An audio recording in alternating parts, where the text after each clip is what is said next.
As 6 lições. Ludwig von Mises. 7ª edição. Capítulo 1, primeira lição. O capitalismo. Certas expressões usadas pelo povo são, muitas vezes, inteiramente equivocadas. Assim, atribuem-se a capitães de indústria e a grandes empresários de nossos dias epítetos como o rei do chocolate, o rei do algodão ou o rei do automóvel. Ao usar essas expressões, o povo demonstra não ver praticamente nenhuma diferença entre os industriais de hoje e os reis, duques ou lordes de outrora. Mas, na realidade, a diferença é enorme, pois um rei do chocolate absolutamente não rege, ele serve. Não reina sobre um território conquistado, independente do mercado, independente de seus compradores. O rei do chocolate, ou do aço, ou do automóvel, ou qualquer outro rei da indústria contemporânea, depende da indústria que administra e dos clientes a quem presta serviços. Esse o rei precisa se conservar nas boas graças dos seus súditos, os consumidores, perderá seu reino assim que já não tiver condições de prestar aos seus clientes um serviço melhor e de mais baixo custo que o oferecido por seus concorrentes.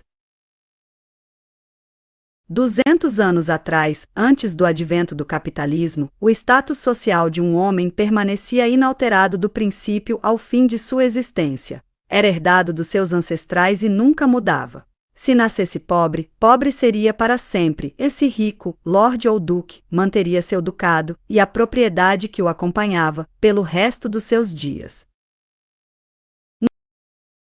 No tocante à manufatura, as primitivas indústrias de beneficiamento da época existiam quase exclusivamente em proveito dos ricos. A grande maioria do povo, 90% ou mais da população europeia, trabalhava na terra e não tinha contato com as indústrias de beneficiamento, voltadas para a cidade. Esse rígido sistema da sociedade feudal imperou, por muitos séculos, nas mais desenvolvidas regiões da Europa. Contudo, a população rural se expandiu e passou a haver um excesso de gente no campo. Os membros dessa população excedente, sem terras herdadas ou bens, careciam de ocupação. Também não lhes era possível trabalhar nas indústrias de beneficiamento, cujo acesso lhes era vedado pelos reis das cidades.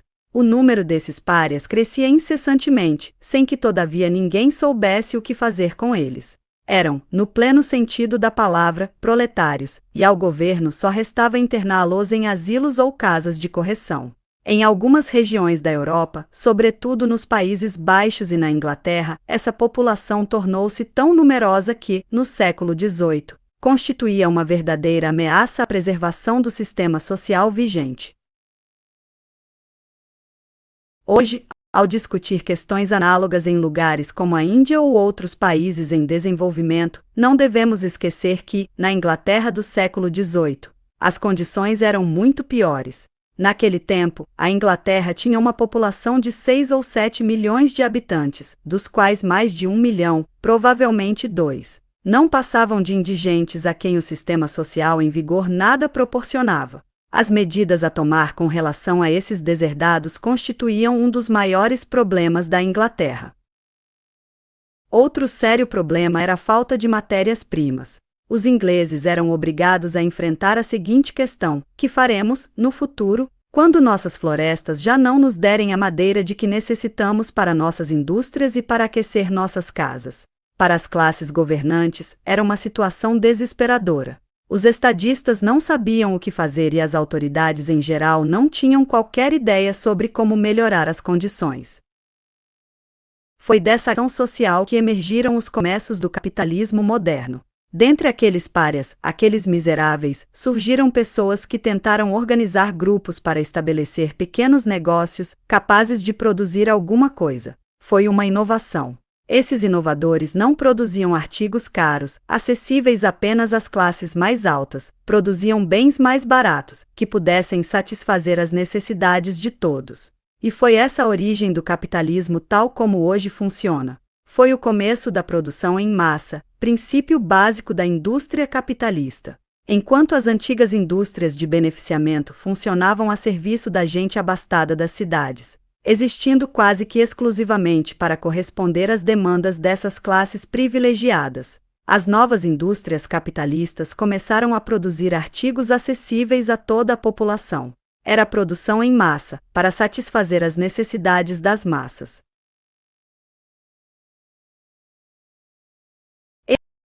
Este é o princípio fundamental do capitalismo tal como existe hoje em todos os países onde há um sistema de produção em massa extremamente desenvolvido.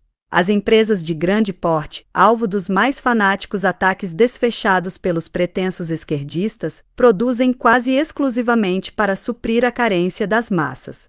As empresas dedicadas à fabricação de artigos de luxo, para uso apenas dos abastados, jamais têm condições de alcançar a magnitude das grandes empresas. E, hoje, os empregados das grandes fábricas são, eles próprios, os maiores consumidores dos produtos que nelas se fabricam. Esta é a diferença básica entre os princípios capitalistas de produção e os princípios feudalistas de épocas anteriores. Quando se pressupõe ou se afirma a existência de uma diferença entre os produtores e os consumidores dos produtos da grande empresa, incorre-se em grave erro. Nas grandes lojas dos Estados Unidos, ouvimos o slogan: "O cliente tem sempre razão". E esse cliente é o mesmo homem que produz, na fábrica, os artigos à venda naqueles estabelecimentos.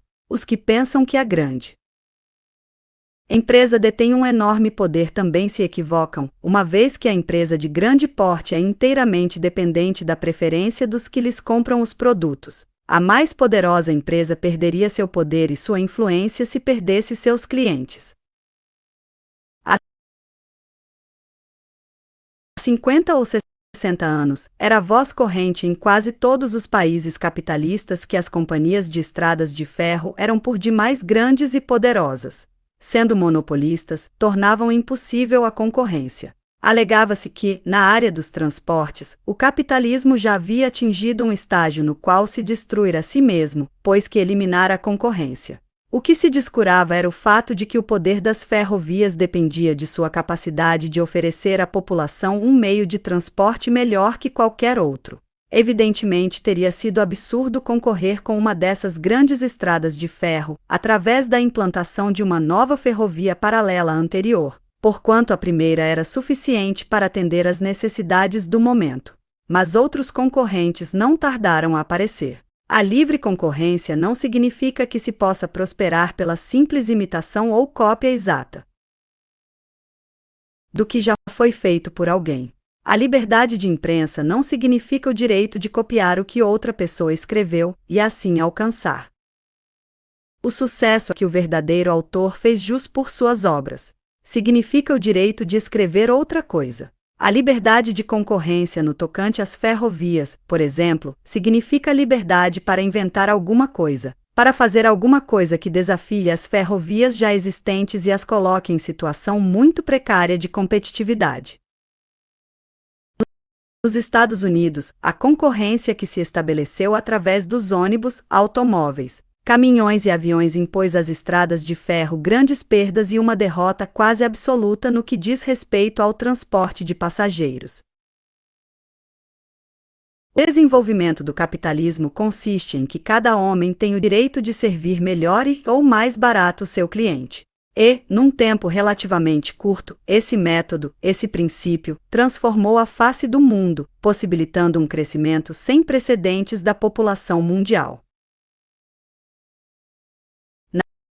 Na Inglaterra do século XVIII, o território só podia dar sustento a 6 milhões de pessoas, num baixíssimo padrão de vida. Hoje, mais de 50 milhões de pessoas aí desfrutam de um padrão de vida que chega a ser superior ao que desfrutavam os ricos no século XVIII. E o padrão de vida na Inglaterra de hoje seria provavelmente mais alto ainda, não tivessem os ingleses dissipado boa parte de sua energia no que, sob diversos pontos de vista, não foram mais que aventuras políticas e militares evitáveis. Estes são os fatos acerca do capitalismo. Assim, se um inglês, ou, no tocante a esta questão, qualquer homem de qualquer país do mundo, afirmar hoje aos amigos ser contrário ao capitalismo, há uma esplêndida contestação a lhe fazer. Sabe que a população deste planeta é hoje 10 vezes maior que nos dos precedentes ao capitalismo? Sabe que todos os homens usufruem hoje um padrão de vida mais elevado que o de seus ancestrais antes do advento do capitalismo?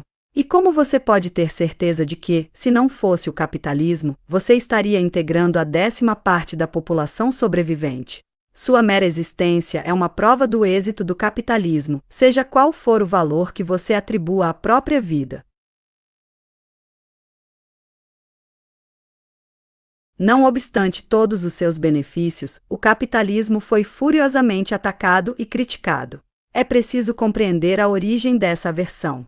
É fato que o ódio ao capitalismo nasceu não entre o povo, não entre os próprios trabalhadores, mas em meio à aristocracia fundiária. A pequena nobreza da Inglaterra e da Europa continental culpavam o capitalismo por algo que não lhes era muito agradável no início do século XIX. Os salários mais altos pagos pelas indústrias aos seus trabalhadores forçaram a aristocracia agrária a pagar salários igualmente altos aos seus trabalhadores agrícolas. A aristocracia atacava a indústria criticando o padrão de vida das massas trabalhadoras.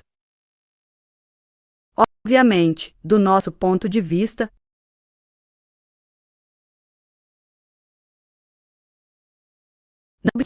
o capitalismo foi furiosamente atacado e criticado. É preciso compreender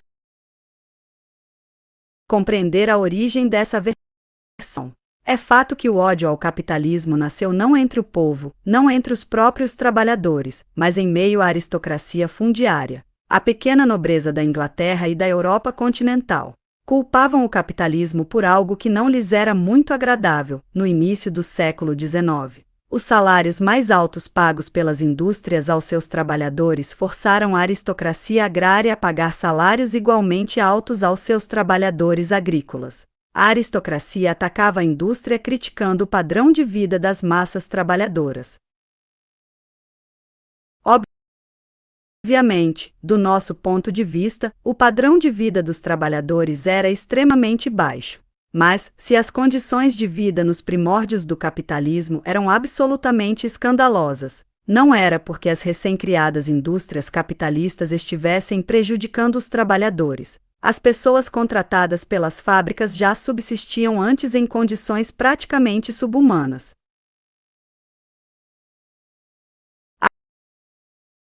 A velha história, repetida centenas de vezes,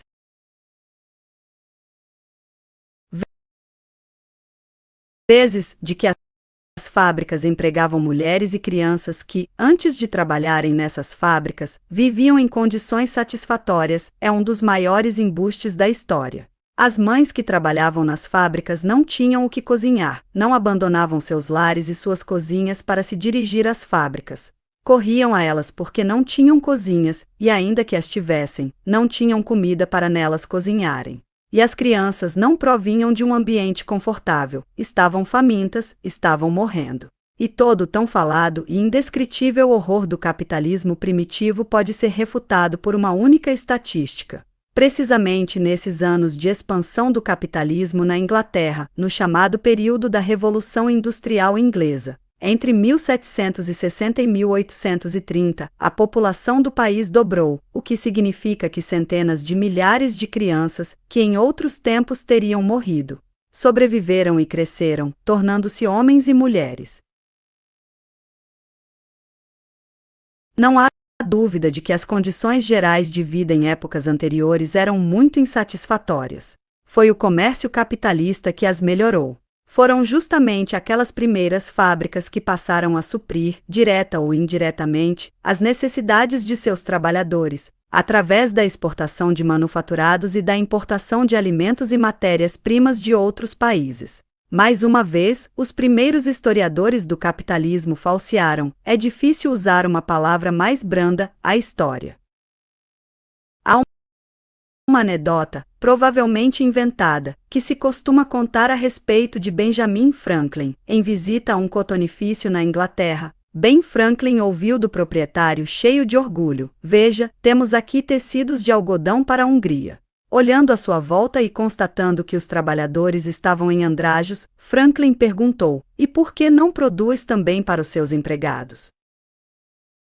Mas as exportações de que falava o dono do cotonifício realmente significavam que ele de fato produzia para os próprios empregados. visto que a Inglaterra tinha de importar toda a sua matéria-prima. Não possuía nenhum algodão, como também ocorria com a Europa continental. A Inglaterra atravessava uma fase de escassez de alimentos, era necessária sua importação da Polônia, da Rússia, da Hungria. Assim, as exportações, como as de tecidos, se constituíam no pagamento de importações de alimentos necessários à sobrevivência da população inglesa. Muitos exemplos da história dessa época revelarão a atitude da pequena nobreza e da aristocracia com relação aos trabalhadores. Quero citar apenas dois. Um é o famoso sistema inglês do City and Land. Por tal sistema, o governo inglês pagava a todos os trabalhadores que não chegavam a receber um salário mínimo oficialmente fixado, a diferença entre o que recebiam e esse mínimo. Isso poupava a aristocracia fundiária o dissabor de pagar salários mais altos. A pequena nobreza continuaria pagando o tradicionalmente baixo salário agrícola, suplementado pelo governo. Evitava-se, assim, que os trabalhadores abandonassem as atividades rurais em busca de emprego nas fábricas urbanas.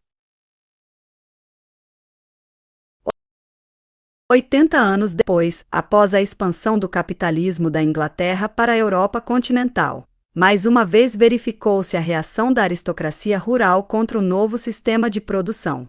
Na Alemanha, os aristocratas prussianos, tendo perdido muitos trabalhadores para as indústrias capitalistas que ofereciam melhor remuneração, cunharam uma expressão especial para designar o problema, fuga do campo, Landflucht. Discutiu-se, então, no parlamento alemão, que tipo de medida se poderia tomar contra aquele mal, e tratava-se indiscutivelmente de um mal, do ponto de vista da aristocracia rural. O príncipe Bismarck, o famoso chanceler do Reich alemão, disse um dia num discurso: "Encontrei em Berlim um homem que havia trabalhado em minhas terras. Perguntei-lhe, por que deixou minhas terras? Por que deixou o campo? Por que vive agora em Berlim?" E, segundo Bismarck, o homem respondeu: "Na aldeia não se tem, como aqui em Berlim, um Biergarten tão lindo, onde nos podemos sentar, tomar cerveja e ouvir música." Esta é, sem dúvida, uma história contada do ponto de vista do príncipe Bismarck, o empregador. Não seria o ponto de vista de todos os seus empregados. Estes acorriam à indústria porque ela lhes pagava salários mais altos e elevava seu padrão de vida a níveis sem precedentes. Hoje, nos países capitalistas, há relativamente pouca diferença entre a vida básica das chamadas classes mais altas e a das mais baixas. Ambas têm alimento, roupas e abrigo. Mas no século XVIII, e nos que o precederam, o que distinguia o homem da classe média do da classe baixa era o fato de o primeiro ter sapatos, e o segundo, não.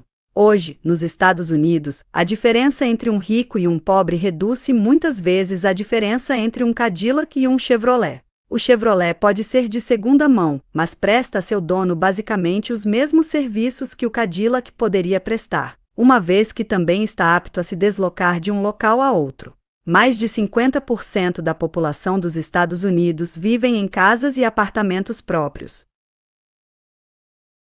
As investidas contra o capitalismo, especialmente no que se refere aos padrões salariais mais altos, tiveram por origem a falsa suposição de que os salários são, em última análise, pagos por pessoas diferentes daquelas que trabalham nas fábricas.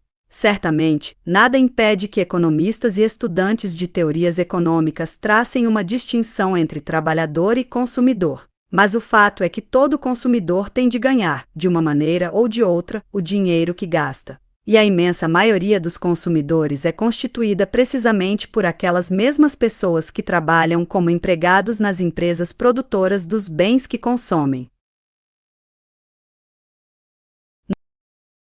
No capitalismo, os padrões salariais não são estipulados por pessoas diferentes das que ganham os salários, são essas mesmas pessoas que os manipulam. Não é a companhia cinematográfica de Hollywood que paga os salários de um astro das telas, quem os paga é o público que compra ingresso nas bilheterias dos cinemas. E não é o empresário de uma luta de boxe que cobre as enormes exigências de lutadores laureados, mas sim a plateia, que compra entradas para a luta. A partir da distinção entre empregado e empregador, traça-se, no plano da teoria econômica, uma distinção que não existe na vida real. Nesta, empregador e empregado são, em última análise, uma só e a mesma pessoa. Em muitos países há quem considere injusto que um homem obrigado a sustentar uma família numerosa receba o mesmo salário que outro, responsável apenas pela própria manutenção. No entanto, o problema é não questionar se é ao empresário ou não que cabe assumir a responsabilidade pelo tamanho da família de um trabalhador. A pergunta que deve ser feita neste caso é: você, como indivíduo, se disporia a pagar mais por alguma coisa, digamos, um pão, se for informado de que o homem que o fabricou tem 6 filhos? Uma pessoa honesta, por certo, responderia negativamente, dizendo, em princípio, sim. Mas na prática tenderia a comprar o pão feito por um homem sem filho nenhum. O fato é que o empregador a quem os compradores não pagam o suficiente para que ele possa pagar seus empregados se vê na impossibilidade de levar adiante seus negócios.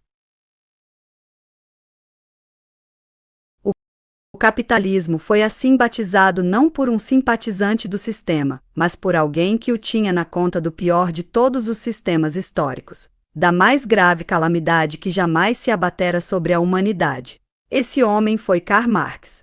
Não há razão, contudo, para rejeitar a designação proposta por Marx, uma vez que ela indica claramente a origem dos grandes progressos sociais ocasionados pelo capitalismo. Esses progressos são fruto da acumulação do capital e baseiam-se no fato de que as pessoas, por via de regra, não consomem tudo o que produzem e no fato de que elas poupam e investem parte desse montante. Reina um grande equívoco em torno desse problema. Ao longo destas 6 palestras, terei oportunidade de abordar os principais mal-entendidos em voga relacionados com a acumulação do capital, com o uso do capital e com os benefícios universais auferidos a partir desse uso. Tratarei do capitalismo particularmente em minhas palestras dedicadas ao investimento externo e a esse problema extremamente crítico da política atual que é a inflação. Todos sabem, é claro, que a inflação não existe só neste país. Constitui hoje um problema em todas as partes do mundo. O que muitas vezes não se compreende a respeito do capitalismo é o seguinte: poupança significa benefícios para todos os que desejam produzir ou receber salários. Quando alguém acumula certa quantidade de dinheiro, $1.000, digamos, e confia esses dólares, em vez de gastá-los, a uma empresa de poupança ou a uma companhia de seguros, transfere esse dinheiro para um empresário, um homem de negócios, o que vai permitir que esse empresário possa expandir suas atividades e investir num projeto que na véspera ainda era inviável, por falta do capital necessário. Que fará então o empresário com o capital recém-obtido? Certamente a primeira coisa que fará, o primeiro uso que dará a esse capital suplementar será a contratação de trabalhadores e a compra de matérias-primas, o que promoverá, por sua vez, o surgimento de uma demanda adicional de trabalhadores e matérias-primas, bem como uma tendência à elevação dos salários e dos preços dessas matérias-primas, muito antes que o poupador ou o empresário tenham obtido algum lucro em tudo isso. O trabalhador desempregado, o produtor de matérias-primas, o agricultor e o assalariado já estarão participando dos benefícios das poupanças adicionais. O que o empresário virá ou não a ganhar com o projeto depende das condições futuras do mercado e de seu talento para prevê-las corretamente. Mas os trabalhadores, assim como os produtores de matéria-prima, oferem as vantagens de imediato. Muito se falou, 30 ou 40 anos atrás, sobre a política salarial, como a denominavam, de Henry Ford. Uma das maiores façanhas do Sr. Ford consistia em pagar salários mais altos que os oferecidos pelas demais indústrias ou fábricas. Sua política salarial foi descrita como uma invenção. Não se pode, no entanto, dizer que essa nova política inventada seja simplesmente um fruto da liberalidade do Sr. Ford. Um novo ramo industrial, ou uma nova fábrica num ramo já existente, precisa atrair trabalhadores de outros empregos, de outras regiões do país e até de outros países. E não há outra maneira de fazê-lo senão através do pagamento de salários mais altos aos trabalhadores. Foi o que ocorreu nos primórdios do capitalismo, e é o que ocorre até hoje. Na Grã-Bretanha, quando os fabricantes começaram a produzir artigos de algodão, eles passaram a pagar aos seus trabalhadores mais do que estes ganhavam antes. É verdade que grande porcentagem desses novos trabalhadores jamais ganhará coisa alguma antes. Estavam, então, dispostos a aceitar qualquer quantia que lhes fosse oferecida. Mas, pouco tempo depois, com a crescente acumulação do capital e a implantação de um número cada vez maior de novas empresas, os salários se elevaram. E como consequência houve aquele aumento sem precedentes da população inglesa, ao qual já me referi. A reiterada caracterização depreciativa do capitalismo como um sistema destinado a tornar os ricos mais ricos e os pobres mais pobres é equivocada do começo ao fim. A tese de Marx concernente ao advento do capitalismo baseou-se no pressuposto de que os trabalhadores estavam ficando mais pobres, de que o povo estava ficando mais miserável, o que finalmente redundaria na concentração de toda a riqueza de um país em umas poucas mãos, ou mesmo nas de um homem só. Como consequência, as massas trabalhadoras empobrecidas se rebelariam e expropriariam os bens dos opulentos proprietários. Segundo essa doutrina de Marx, é impossível, no sistema capitalista, qualquer oportunidade, qualquer possibilidade de melhoria das condições dos trabalhadores. Em 1865, falando perante a Associação Internacional dos Trabalhadores, na Inglaterra, Marx afirmou que a crença de que os sindicatos poderiam promover melhores condições para a população trabalhadora era absolutamente errônea. Qualificou a política sindical voltada para a reivindicação de melhores salários e menor número de horas de trabalho de conservadora. Era este, evidentemente, o termo mais desabonador a que Marx podia recorrer. Sugeriu que os sindicatos adotassem uma nova meta revolucionária, a completa abolição do sistema de salários, e a substituição do sistema de propriedade privada pelo socialismo, a posse dos meios de produção pelo governo.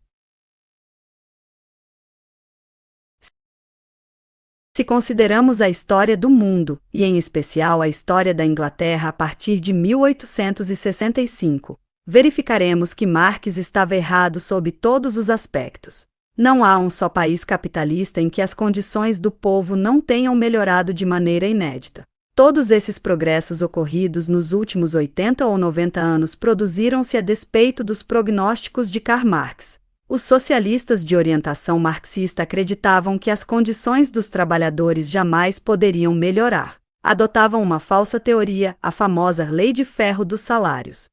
Segundo esta lei, no capitalismo, os salários de um trabalhador não excederiam a soma que lhe fosse estritamente necessária para manter-se vivo a serviço da empresa.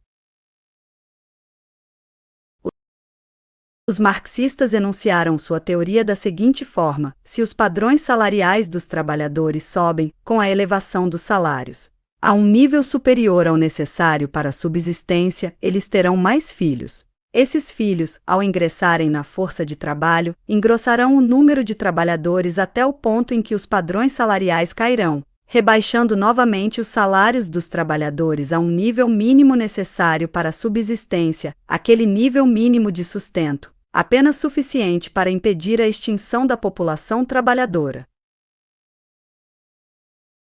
Mas essa ideia de Marx e de muitos outros socialistas envolve um conceito de trabalhador idêntico ao adotado, justificadamente, pelos biólogos que estudam a vida dos animais.